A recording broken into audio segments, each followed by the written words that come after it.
राधे राधे। जय श्री राधे। पूज्य भाई जी श्री हनुमान प्रसाद जी पोदार से प्रथम भेंट। श्री सेठ जी जय दयाल गोविंदका जी का से निर्धारित कार्यक्रम के अनुसार बाबा 2 रात और 1 दिन की रेल यात्रा करके गोरखपुर रेलवे स्टेशन पर उतरे। यात्रा में भिक्षा का तो प्रश्न ही नहीं था, अतः वे निराहार ही थे। वे भिक्षा की याचना तो करते नहीं थे, प्रारब्ध अनुसार स्वतः ही कोई आग्रह करता तो भिक्षा किया करते थे।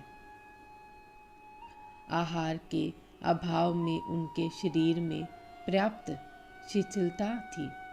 स्टेशन से बाहर आकर बाबा ने गीता प्रेस का मार्ग पूछा और स्टेशन से दूरी भी पूछी। लगभग 3 मील की दूरी की बात सुनकर बाबा एक बार तो स्तब्ध रह गए। वे अर्थ का स्पर्श नहीं करते थे और न ही किसी जानदार सवारी पर वे चढ़ते थे। असशक्तता की अनुभूति पर्याप्त थी, परंतु कोई उपाय भी नहीं था दूसरा। वे थोड़ी दूर चलते फिर थक कर बैठ जाते। इस प्रकार 9-10 बार ठहरते बैठते उठते हुए 3 मील की दूरी उन्होंने 2.5-3 घंटे में तय की।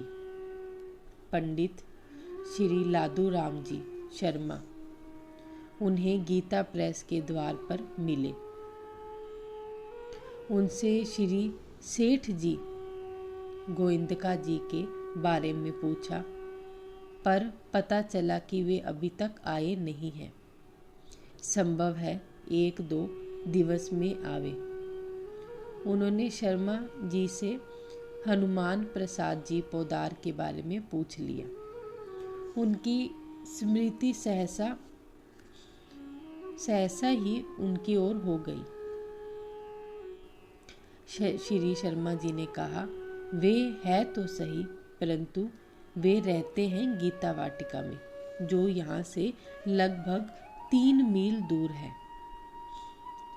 अभी तक तो बाबा खड़े खड़े बात कर रहे थे, परंतु पुनः 3 मील की बात सुनते ही वे हताश होकर वही भूमि पर बैठ गए। शरीर की दुर्बलता एवं उपवास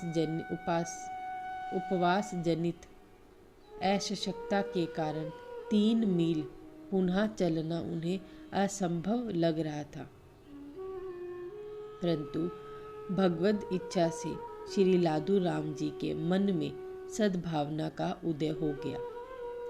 उन्होंने बाबा से कहा, मैं आपको इक्का कर देता हूँ, उस पर चढ़कर आप गीता वाटिका चले जाइए। नियमतः जानदार सवारी पर बाबा बैठते नहीं थे, परंतु यहाँ तो सर्वदा ही व्यवस्था की स्थिति थी।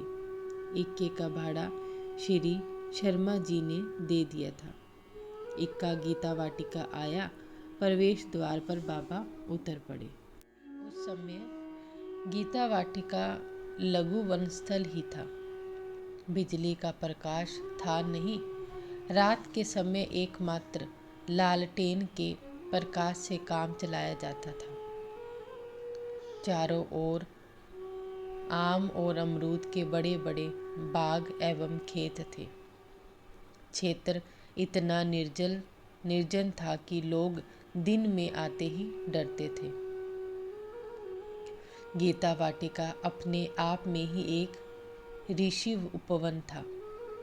हरी भरी लताओं और ऊंचे ऊंचे वृक्षों के कारण उपवन बहुत ही सघन था। फूल चतुर्दिक असंख्य थे। फल भी मौसम के अनुसार सभी होते थे।